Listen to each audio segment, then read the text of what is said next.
Hello, everyone, and good evening to everyone joining us on Zoom, watching this session live from French Institute in Bratislava. And good morning to lovely people from Seattle. My name is Pavol Buday, and I'm the co-founder of Slovak Game Developers Association. And I'm beyond happy to welcome everyone at a special warm-up event that is happening precisely 1 week before we will bring you Game Days, the Slovak Game Developers Conference starting next Thursday. You are all invited, by the way. Tonight, we have a special opportunity to host guests coming to us live from Seattle, Augusta Butiin, Casey Aitchison-Boyle, and Alden Kroll from Steam Business Team. They are here to answer all your questions about, of course, Steam and Steam Deck. So welcome. I think we can start with a little bit of house rules. We have provided Steam Business Team with questions beforehand that were submitted by the community. But of course, if you have any questions, you can just ask them in the comments below, and they will pick it up and answer as much as they can during this session. So I think we can start. Stage is yours. Welcome, everyone, and have fun.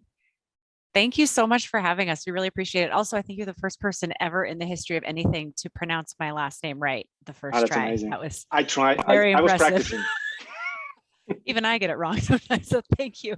So yeah, my name's Casey, and we thought we'd start by just giving brief introductions so that we give you a bit of context of what we all do here. First of all, we love doing these events. Connecting with developers is helpful for us because we're constantly looking for ways to improve. And it's also fun for us to get to hopefully give back and give some information that will help you be the most successful that you can be on Steam. So as he mentioned, feel free to enter in some questions into chat as we go. We're going to start by answering some of the questions we got ahead of time.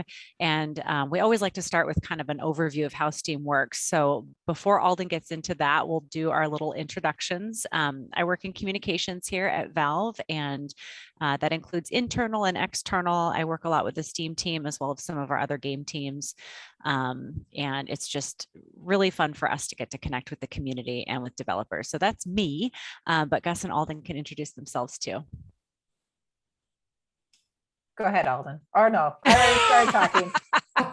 That's okay. Anyways, hi, hello. I'm Augusta. I work on the Steam business team with Alden and Casey, and I primarily work on helping developers like yourselves reach your audience. So help you with marketing, promotions, feature development, event hosting. Anything that kind of happens around Steam, I'm either know about it or am working on it. And yeah, my primary goal here is to help partners connect with customers. Great, and my name is Alden. I'm a designer at Valve, and I spend most of my time working on the design and working with development teams on new features for Steam. And that includes the Steam store, that includes parts of like the Steam library and the desktop client, and also the backend publishing tools and features that you all make use of as you prepare your games for release and integrate with our APIs and make use of those platform features that hopefully solve problems so that you don't have to rebuild entire features yourself. So I know these features pretty well. I've helped develop them, I've helped debug them, I've helped respond to feedback and fix issues along the way. So I find a lot of value in these kinds of conversations to get a sense of what is important to you as game developers, what should we be working on next, what issues should we be trying to resolve, and just also how can we help you get the most out of shipping your games on Steam. So with that in mind, I think I'll jump right into kind of, I guess when we start these, it's been really helpful to provide kind of an overview on how we think about operating Steam as a platform and what our priorities are and our focus. So we put a lot of work and energy into building long-term relationships with players and helping foster relationships between game developers and their customers. And so that really factors into the features that we build that make Steam a really fun place for players to buy games, to own games, to interact with their friends, to follow developers.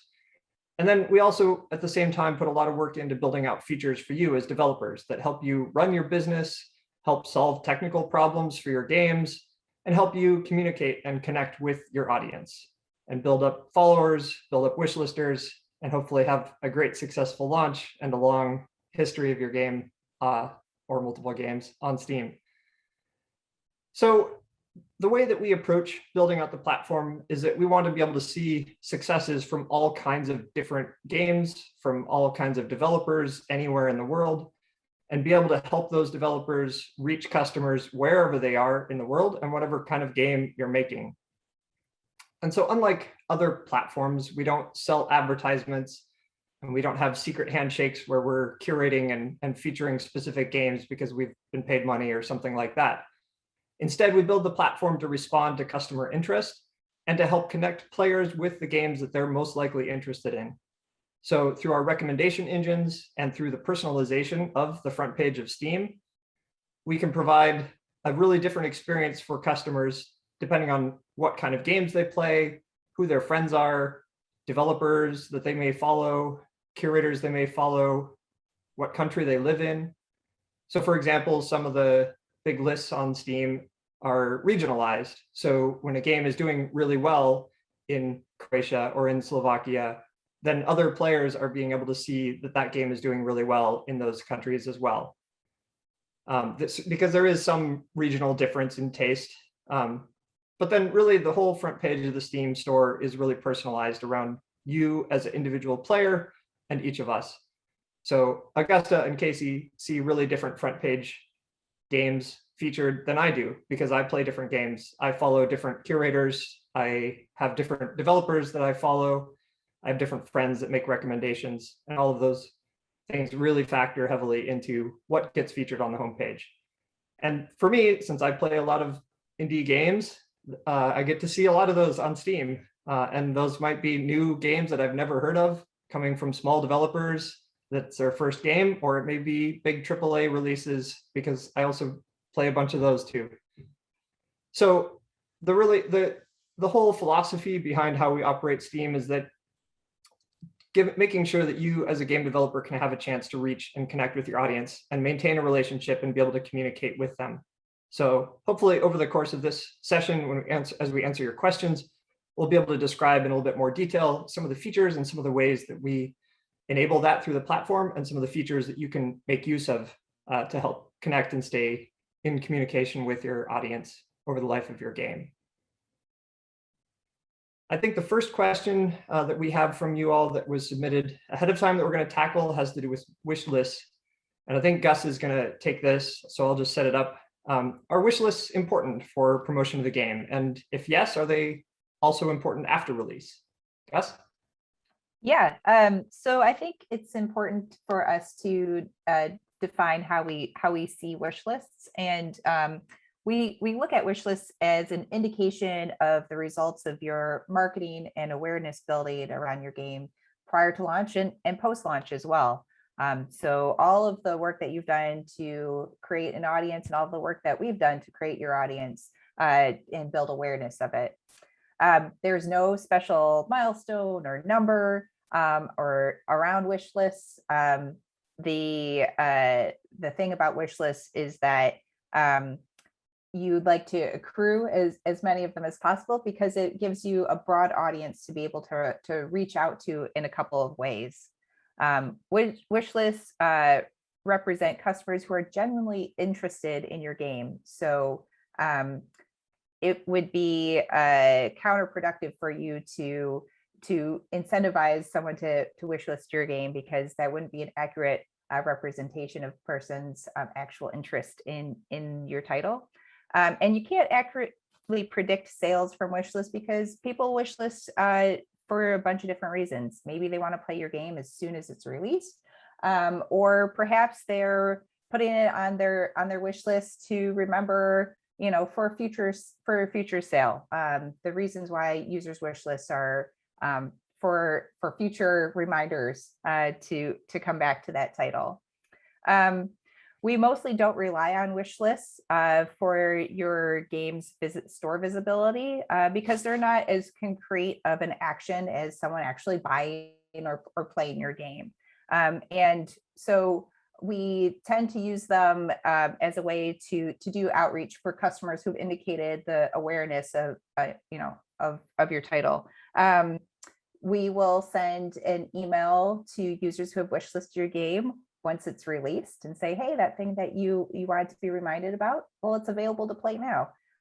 Additionally, after your game's released, we will email users who still have the game on their wish list when your game goes on sale. So you have multiple bites of an apple to reach out to a very interested audience who've indicated that they'd like to be reminded of your game in the future.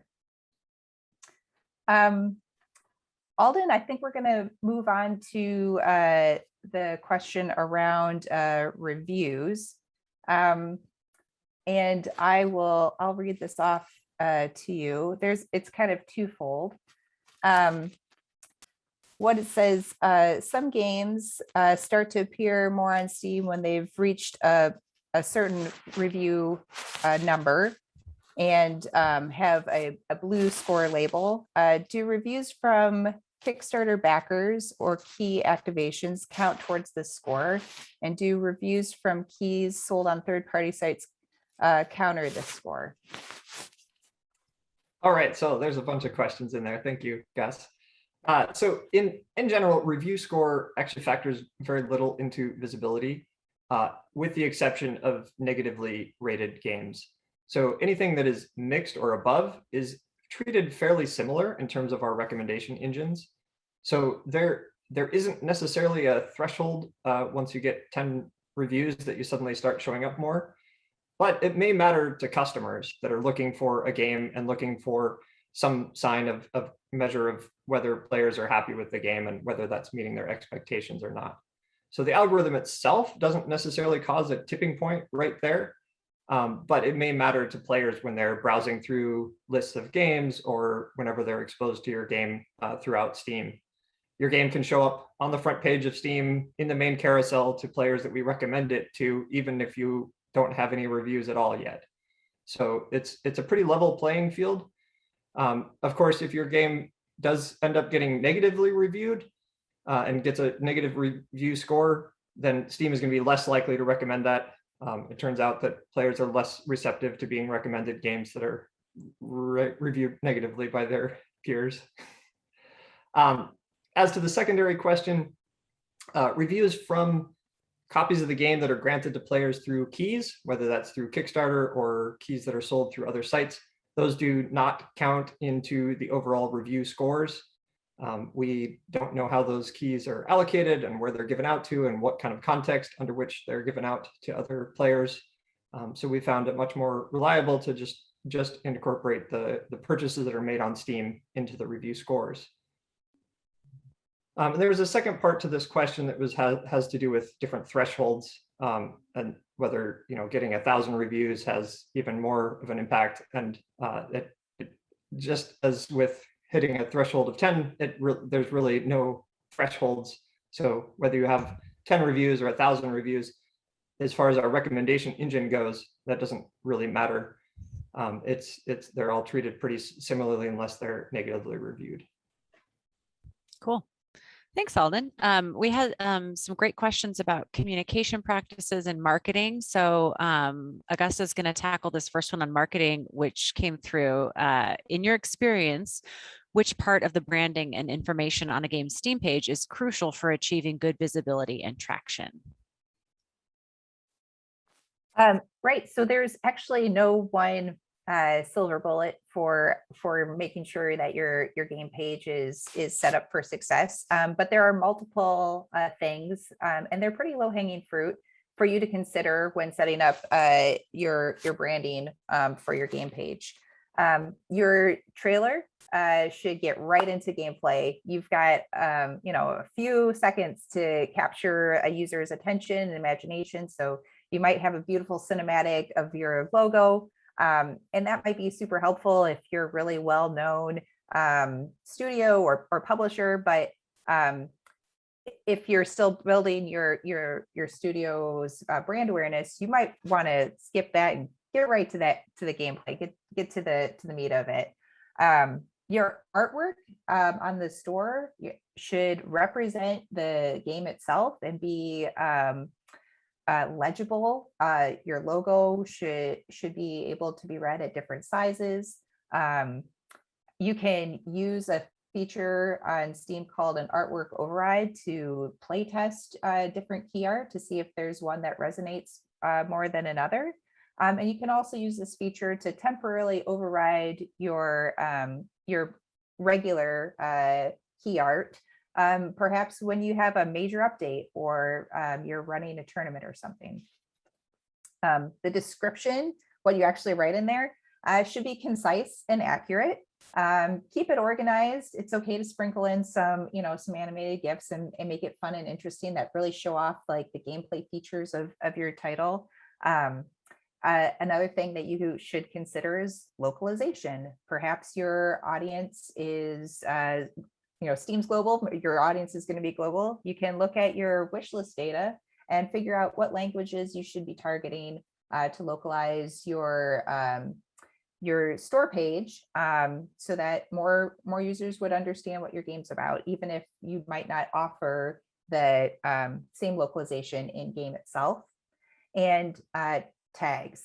The best thing about tags is that you have an opportunity prior to your game being launched using our tag wizard to make sure your game is set up to make really good connections to similar games on Steam, and start creating those connection paths to have your game be recommended to to users that would be interested in similar type games. So all of this should set up your store page for success and accurate, recommendations prior to your title actually being launched. Yeah, and there was a similar question, or maybe it was part of that question that came in, that somebody was asking kind of what is the best practice for screenshots, how to choose the best screenshots. Something that we found work really well and be really helpful for players, as you're thinking about it from their perspective, showing some of your game UI, like your HUD elements and things like that, can actually be really helpful for players, so they really can understand what kind of game yours is, how do they interact with the world in your game.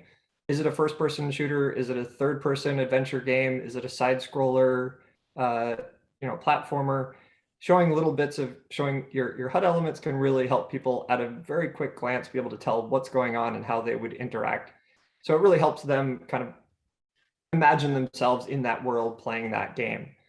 So that's, I think, one of the key things that we would recommend is, make sure that at least some of your screenshots include some HUD elements such as that. Awesome. So Gus touched on a few things, and so did Alden, that can be considered under the umbrella of communications and communicating with your players. So one of the questions that came in about that was how to communicate with players as effectively as possible and how to keep your store page fresh before the game release. Something that Gus said I want to repeat, which is she was talking a lot about artwork needs to represent the game, and other aspects of the way in which you use Steam should represent the game. And that's very true when it comes to your approach communicating about your game.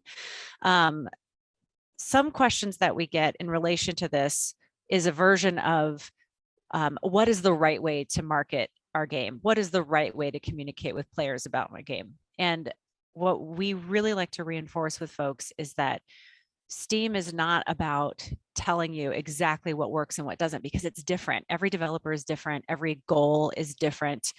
Games are different.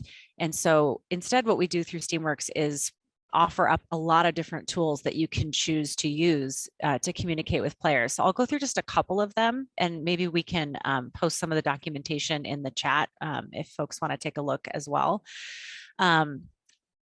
Do what's best for your development process, and you can set the pacing of your communications as early or as late in the process as you want. So for example, some things that have worked for other developers, they've told us they use blog posts, they use live streams, they use tweets to actually involve an audience in the process. So for example, they'll do a live stream and show a couple of them playing an early build of the game, and they'll use that as an opportunity to communicate with players and to interact with an audience.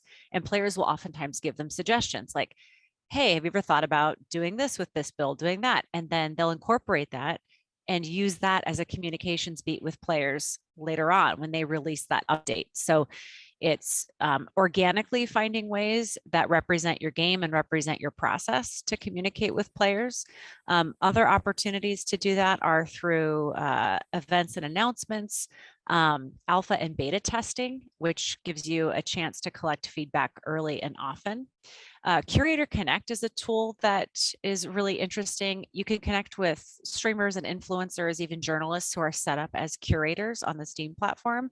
And that lets you connect early builds of your game with specifically these folks without actually having to hand out any keys or creating anything separately for that, and then getting their feedback. Also, Steam Next Fest is a great way to communicate with players. If you have a game that is an upcoming release on Steam, we offer Steam Next Fest. Right now, we're aiming to do it about 3 times a year, and the next one's coming up in February. And it features hundreds of demos from upcoming games, and players can come in and play them for free. And what's great about it is that by culling them all together in one event. Okay, so we were talking about communication, so I'm going to get right back into that. We were talking about testing and Steam Next Fest, and I think we were talking last about Steam Next Fest. So we can share some documentation on that, but it's because we do it and contextualize it as an event, and we make it basically appointment viewing, it's a great way to get a larger, broader global audience together on the platform for several days and expose them to different demos that they might not otherwise have been exposed to. And they get to play and give you feedback. And then if they like your demo, they wishlist it. And because they wishlist it, it means that they will be notified when your game launches. So it's a great way to reach a new audience with that as well. And what's happening?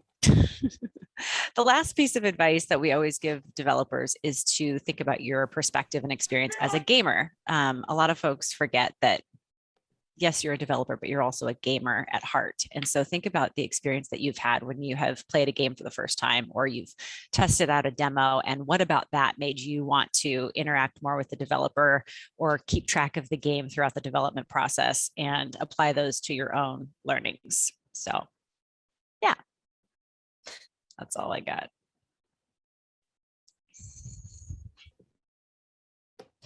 I know we talked about Steam Next Fest, but events in general are something that we talk a lot about, and live streaming is something that a lot of developers find a lot of success with. I know we got a question on that from chat. So Alden, if you want to tackle that, that would be great.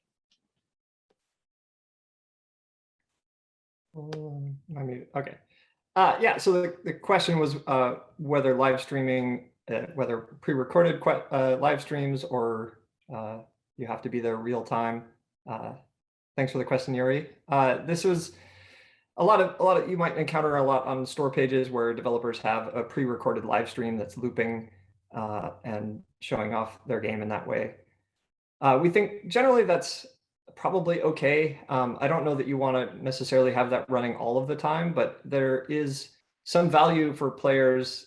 I think the value of live streams, and whether they're actually live or pre-recorded, is that they tend to actually show what it's like to play the game, compared to a lot of times when you cut your trailers together that you make more cinematic, and it might show choice pieces of the gameplay. Whereas the live stream, I think from a customer perspective, they can a lot of times show what it's really like to play the game and run around in that world. So that could be really helpful. I think when you're doing a live stream and you're actually there and present and live, then you have an opportunity to engage with your audience and answer questions and react to their feedback and their reaction to you. But having a pre-recorded video looping as part of your broadcast, we're not stopping you from doing it. You may not want to have it running all the time, or people will start to kind of tune it out. But maybe that's a tool that you can make use of when you have key moments, when you're running a discount on your game or shipping a new update or something like that.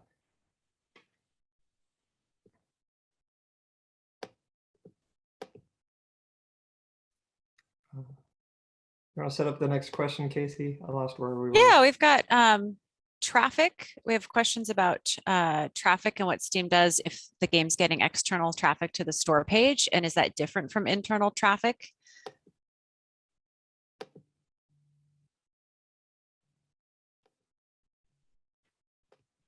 Sorry, am I answering that? Yes. Oh, Yes. Okay. Steam, like as far as recommendation systems within Steam and our algorithms, our backend algorithms, they actually don't look at traffic in that way. So they don't really care whether you're pointing a bunch of traffic to it or whether it's generating a lot of internal traffic organically through Steam. Ultimately, what Steam recommendation engines and various algorithms are looking for is concrete evidence that players are excited about that game. And the most concrete evidence that we have is players buying the game and playing the game. So what really matters is if a bunch of traffic is coming to your store page and those people are actually buying the game and installing it and playing it, those are the things that Steam is going to react positively to as a signal of interest. Just the fact that you have a bunch of players coming to your page because you're doing some outreach and some marketing, Steam doesn't do anything with that information, except that we show some of that in reports to you if you're curious about how much and where your traffic is coming from. And kind of on a related note, if you want to more specifically track your traffic from source to purchase, we recently rolled out a new system for UTM tracking, which is basically a way that you can track the effectiveness of your marketing activities by encoding a specific URL and having, Steam can track that through to purchase.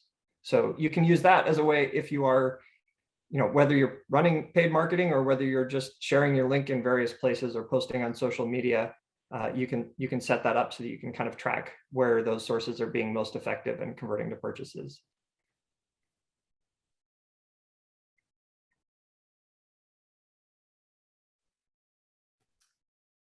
Okay, the next question is another best practices question.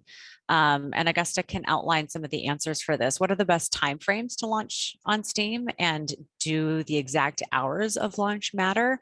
And then kind of adding to that, are there a best time of day to launch a release, like morning versus evening, and whether we've seen any difference in that or whether we advise one way or the other? Yeah, so there's no like specific time or time of year or day of the week that that is best to launch on or ones to avoid. It should be noted that you can't launch your game on the weekend. So we have our tools to do that, just don't let you. So if something were to go sideways, we'd like to be online to be able to help you. Additionally, it would not be a great idea to launch your game in the middle of the Steam autumn sale or summer sale or winter sale, because our store at that point of time is set up to mostly feature the big sale and promotions versus new releases. So generally, it's best for you to launch your game when you're ready. Is your team online? Are you ready to respond to reports of bugs, be ready to look at the Steam forums. Perhaps you have your own forums, see what people are saying on Twitter, those sorts of things. So the answer is launch when you're ready and when your team is ready to set up to be able to respond to, day one issues, because they inevitably will come up, or hopefully you have the smoothest launch in the history of game launches. Casey, did you want to talk about the next one? Sure. Let's see. So it looks like the next one is how early in development should we set up Steam page and wish lists? I know we mentioned wish lists earlier as being a really great way to interact with players and potential players. We know that it's kind of a broad question, but when it comes to setting up a Steam page, is there like timing that needs to be considered with that too? Yeah. So there is a couple of things from on the minimum side of having a coming soon page up that you should consider. You need to have your coming soon page up at least 2 weeks prior to your game launching, and you can't launch your game in the first 30 days of onboarding onto Steam as a Steamworks partner. So on the minimum side, if you're brand new, consider your launch at least a month out, and that you need to have your coming soon page up for 2 weeks. That being said, let's talk about, getting your game up and out and, starting to build that audience and awareness of it. So try to learn about your audience prior to your game releasing. What kind of game are you making? What are similar games that are out there in the market already? How are they priced? What features have they implemented? Does it look like leaderboards or, cloud saves are really important for those games? What are user reviews for those games? Perhaps there's a bunch of games out there that are similar to yours where users are providing the same sort of feedback to the developers. And then figure out what your MVP candidate is. What's the core of your game that you would be really excited about talking to your potential audience about. So that elevator pitch, what is it, and can you communicate that with users? Once you have that, get your coming soon page up as soon as possible. You're going to start gathering wish lists, and you're going to do all the things. You're going to have high quality key art. You're going to put out that first gameplay trailer. You're going to tag your store page to, start making those connections, and, develop your description is just your elevator pitch. What's the cool thing about your game and why do users want to play it? Remember, marketing doesn't just happen at launch. It's the whole life cycle of your game. So, from that very first moment where you're like, this is the game I want to talk to people about, to, several years afterwards where you're like, this is update number 473, and here's all the cool things about it. And we try to build our tools and best practices just into the process of Steam itself. So all of this communicating that you're doing, all of the updates, we try to make that as streamlined as possible. So you're not trying to remember like, oh, I just posted a patch note or pushed a build that fixed a bunch of bugs. We're reminding you when you push that build, hey, you should publish your patch notes around that too.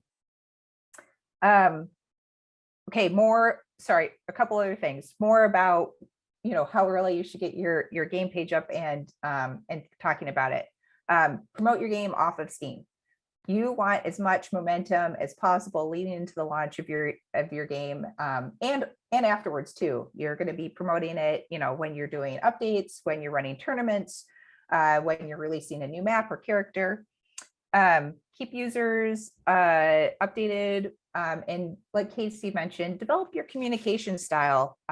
There's a variety of different ways that you're going to be communicating with your users based on where that communication is happening. You're probably going to be posting cool GIFs on Twitter and doing like really intricate and interesting key art on your blog and in your Steam events section.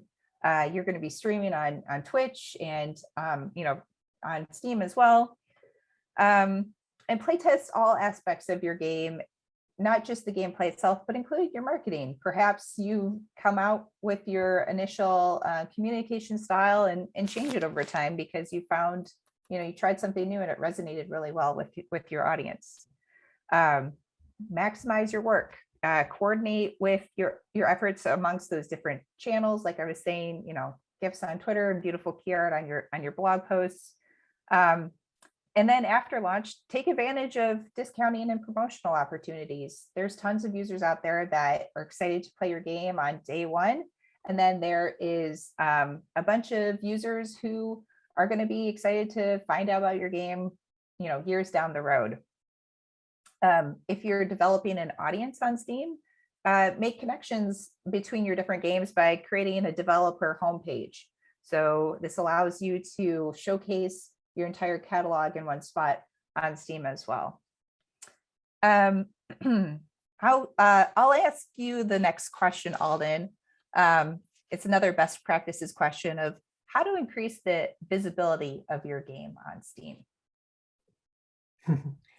Yeah, so this is a nice big broad question. And there's a lot of things that you've touched on in general, like best practices leading up towards release and communicating with players that Casey touched on earlier. Those are all really important things for just increasing your visibility overall on Steam. So when you post information to your players and you get them engaged with a new update or news that you have to share, re-engaging those existing fans is also a great way to just spread news and awareness of your game. Make those fans into advocates for your game so that they'll tell their friends and write recommendations and share screenshots and all of those kinds of things. That can only help spread word of your game farther as well. There's a lot of other things that you can do.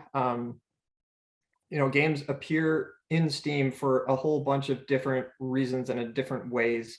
And so some specific things that you can do when you run a discount on your game, for example, then it can show up in discounted sections. It can show up in differently priced sections.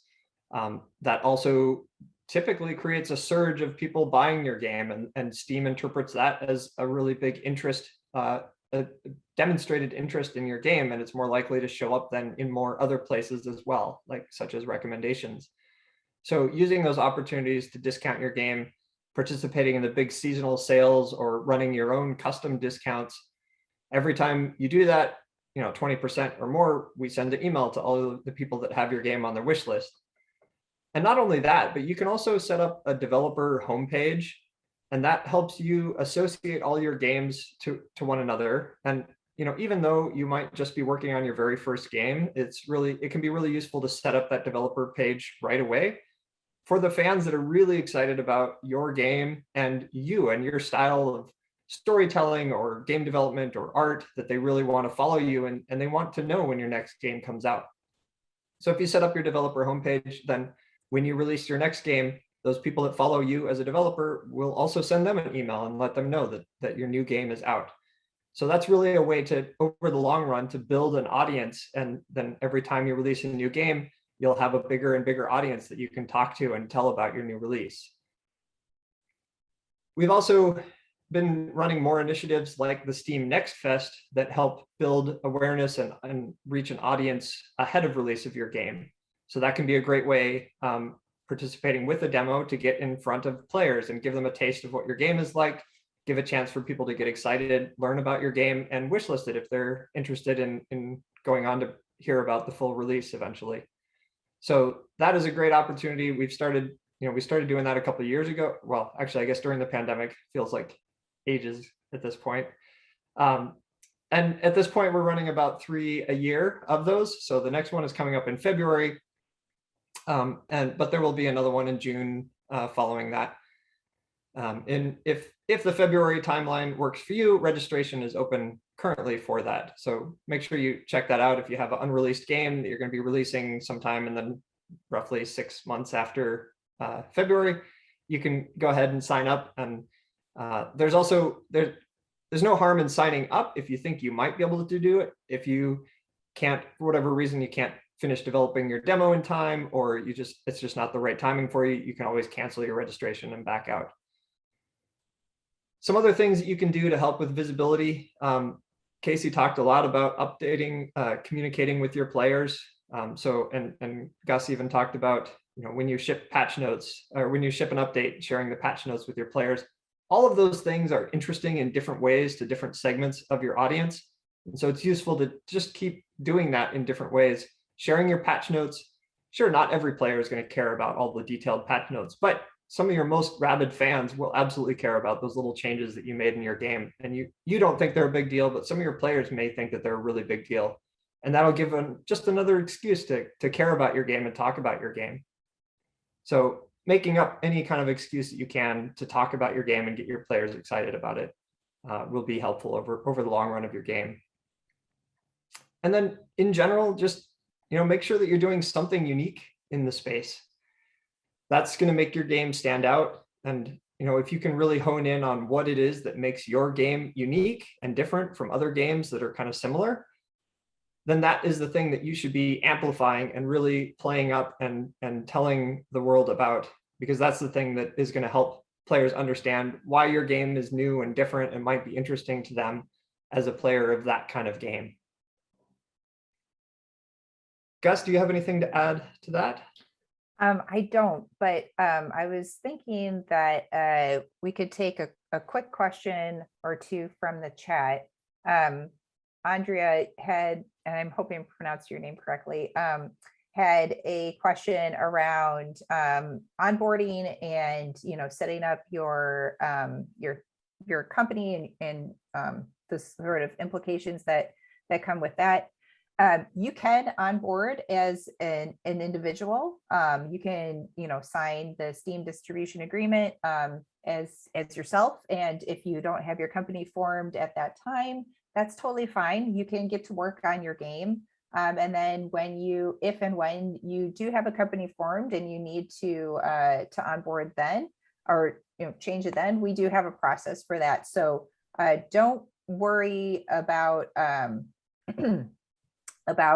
getting started prior to having the rest of your business ducks in a row, so to speak.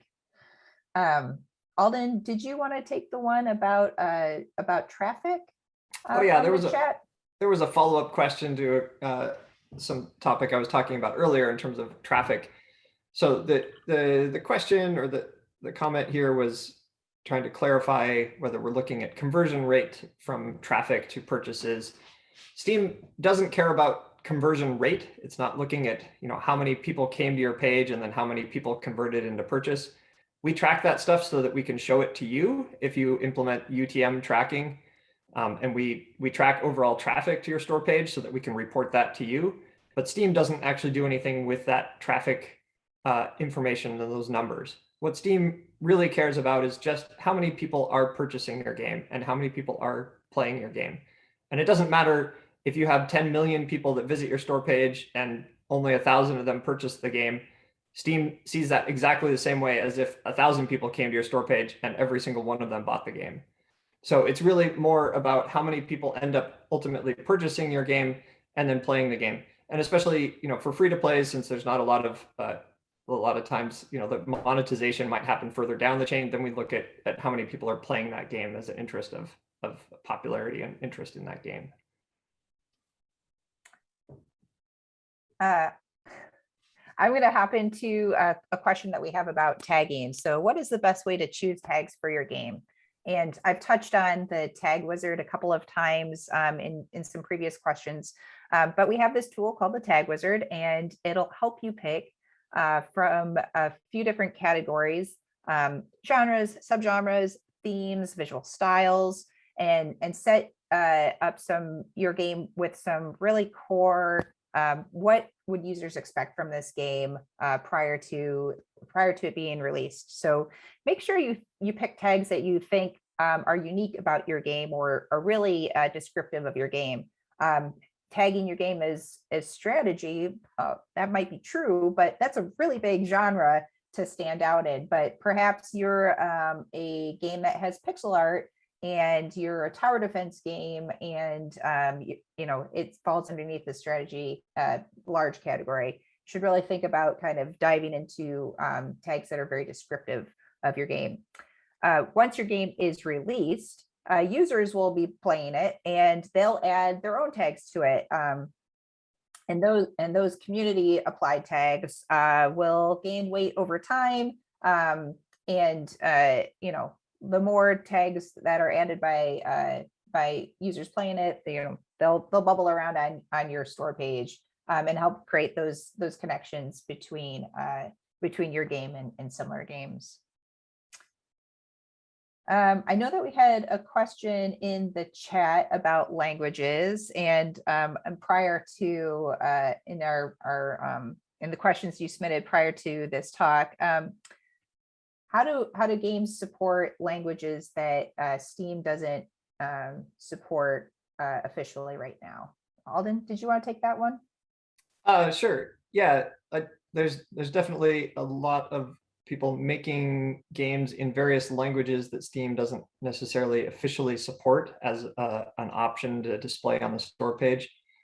We would like to improve that, and that is a suggestion we'll take under consideration. There's some trickery with how our system was originally set up, and when we add languages, we also like to be able to use that information to be able to recommend games or make it searchable as well. So we just haven't gotten to the point where we can add a bunch of other languages. But those are things that you can describe on your store page or through an event or an announcement when you're adding a different language to your game. But right now we don't have a formal way to describe to players that you have Slovak language for your game, for example. There was another question that came in from Maros. Is it allowed to compare your game to other games in your game description? For example, this game is inspired by some other game or very similar to some other game. Generally, I mean, we're not going to stop that from happening. We would prefer that you don't make that the pillar of your marketing. I think really comparing your game to other popular games maybe is trying to tread a little bit too much heavily on the popularity of those other games. So while you might be able to mention that in your description, it's, I think, generally not great practice to make that the main pillar of how you're describing your game. I think you could probably describe your game pretty accurately in terms of mechanics and gameplay without specifically calling out other games in that way. Awesome. We did get some questions about Steam Deck, so we thought we would try to answer some of those. Let's see, the first question about Steam Deck was, Valve has just announced the delayed shipping. Can you describe a bit more what's affected? So yeah, this is something that has impacted not just Steam Deck, but we know a lot of other companies. Supply chain issues, all of the same supply chain issues impacting other industries are also unfortunately impacting Steam Deck. So demand is outpacing availability of the parts, but the good news is we do see this as a temporary problem. Again, these are all delays that are based on the global supply chain, and we don't anticipate those being constraints forever. So we're just going to keep working hard to try to catch up to match the demand as we go. And as soon as those constraints lift, we'll be able to increase production. So we, again, see it as a temporary problem. The next question was, do you see Steam Deck as a niche type of device or as a piece of hardware capable of competing with consoles? We definitely don't see this as a niche device. We've always considered Steam Deck the first of its kind in a new category. And really the expansion of the definition of PC gaming. Everything that we do is really about making things the best experience as possible for developers and for customers. And Steam Deck is no exception to that. It just gives you the ability to play your PC games in a different way. And it's an extension. It's an extension of your Steam library. It's an extension of your PC. One great example that a lot of people internally have noticed is after you are done working on a computer all day, you think, I really want to play some games, but I don't want to sit at my computer. So we've been enjoying really taking Steam Deck and like sitting on the couch and playing. And so we really see it not as like this like super odd one-off thing. We see it as something that extends gameplay, and we see it as something that we're going to be doing hopefully a long time in the future, which leads to the next question on Steam Deck. If there would be a Steam Deck 2, what would your estimate be regarding the life cycle of the first device? So again, this is a new handheld category. We see it as being something with hopefully many generations to it. And our intention with this is like any hardware investment in that it is a long-term investment. We're going to naturally, as a result, want to be putting a lot of work into it in the long term. And that involves not just working to give customers what they want, but to work with developers and making things as easy as possible to get games running super well on Steam Deck. And we see future generations of it happening, but we don't have anything specific to add further than that. So, and then Gus, there was a question I was hoping you wouldn't mind answering about registrations as far as realistically sold units and estimations on what's sold versus how many folks have been registering for them. Right. Yeah. So like Casey mentioned, this is a new category of hardware, and we're still in the stage of taking reservations, and those are going super well, and we're really excited about those reservations turning into units at customers' doors and having them play and experience a portable PC gaming. But because we're in the still taking reservations stage, we don't have data to figure out what's next. And so when we have that, we have more demand than we have supply right now. We talked about the delay in shipping and supply chain issues, but again, hoping that's all temporary, and it should be temporary, and we'll pick that back up. But we hope that and know that a bunch of customers will, continue to reserve future units after we ship, and we'll have a lot more information once units actually arrive in customers' hands, and we'll be able to share some sort of information around them. We had a question around dual booting. Can you dual boot from the SD card on Steam Deck? Yes, you can. And then a follow-up, or not follow-up, an additional Steam Deck question is, do you have any detailed specifications on the power adapter? And I think what we are taking from this question is you're going to have a power adapter applicable to the regions where it's being sold. If that wasn't the intention of the question, I'm sorry, we can find your follow-up later. But yes, we'll have the right adapters wherever we're shipping the device. We have the device itself has a 45-watt USB Type-C PD 3.0 power supply. And again, each region that we're shipping to, the right power adapter is going to go with that unit to the customer. The last question that we had around Steam Deck was, do you think you'll be able to grow the PC gaming market with Steam Deck? Do you think, sorry here. You're good. Okay. Carry on. Well, funny enough, my my monitor just blew a fuse. So let me, what a day. Let me real quick move to this. Good timing, everyone. Let's see here. All right, just move real quick. Do you think that Deck will increase sales for developers? Any estimates? So our focus for Steam Deck is to enable portable gaming for PC users. And we're sure that this is going to be attractive for users who haven't considered playing games on a desktop with, a keyboard and mouse and monitors. But our primary focus is expanding the way that existing PC gamers want to play right now. So that is that's our focus, because all of us are PC gamers, and we all would like to have our catalog and friends and features, travel with us when we're not at the desk. So we are that's where we're focusing, and we think that's going to be attractive to new customers as well. But our focus right now is for existing PC gamers. Let's see here. I think we're just about out of time. There's one last question I think we can get to from chat, and then we'll kind of wrap up and talk a little bit about how to best to get a hold of us.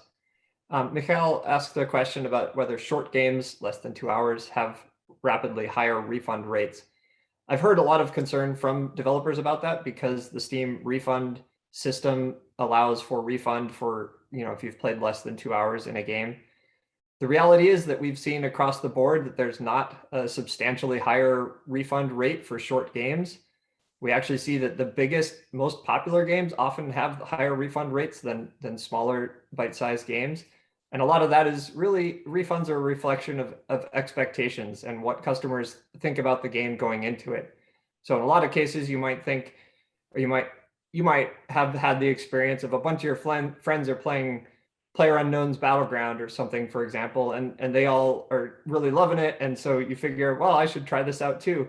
It may turn out to totally not be your kind of game, and you just got into it because a bunch of your friends are playing it. So we actually see that a lot of big games like that people are piling in just because other people are playing them tend to have higher refund rates. But that's not always true. Refund rates really are a reflection of expectations and whether the game meets what the player is expecting out of the game or not. And so sure, sometimes there's that one prominent review that somebody left that played your 2-hour game just long enough that they could still refund it. And it's easy to kind of dwell on that one negative review or that positive review, whatever it's coming through as. But the reality is that we do not see a trend in shorter games abusing the system, or players of shorter games abusing the refund system in that way.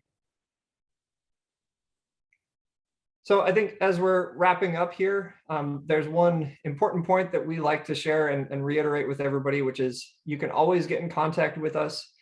The best way to do that is at the top of the Steamworks website. There's a support button that goes into a ticketing system. That ticketing system gets those tickets onto each of our desks. It helps make sure that those questions and those requests for feedback, that those things all get routed to the right kind of person at Valve that can help answer that question appropriately and in a timely manner. Whereas if you email me and I happen to be on vacation, you may not hear back from me for a long time. So the ticketing system really is the most time-effective way, and also to make sure that it gets into the hands of the right person. And yeah, I think that's it. Gus, Casey, anything to add? No, I don't think so. I think that there were some documents that that accompany the points that we made in our talk today, and Pavol, we'll send them over to you. You can send the links out to the folks that were in attendance today, and thank you all so very much for joining us, and deep apologies for the little technical hiccup. Yeah, I think if there's any additional follow-up questions too, if those want to come through email, we'd be happy to take a stab at answering those. Thank you very much, everyone. Thank you. Thank you for hosting this. Thank you. Yeah, have a great day. For having us. It's nice to see everybody. Take care. Take care, everyone. Bye-bye. Thanks. Bye. Bye.